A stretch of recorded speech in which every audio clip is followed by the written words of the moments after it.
Hi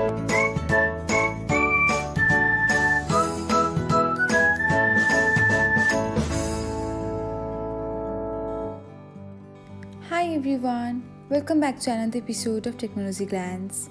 In this video, I'm going to guide you through how you can save a pin on Pinterest. So, let's get started. Watch till the end and don't forget to subscribe to Technologyglance by hitting the subscribe button and press the bell icon so that you'll never miss another update. Without further ado, let's get started. First of all, open the Pinterest app on your device. Now, open a pin you want to save. After that, you will see a red save button. Tap on it and that's it. The desired pin will now be saved on your Pinterest account. Thanks for watching. If you found this guide helpful, we will love it if you hit the thumbs up button below.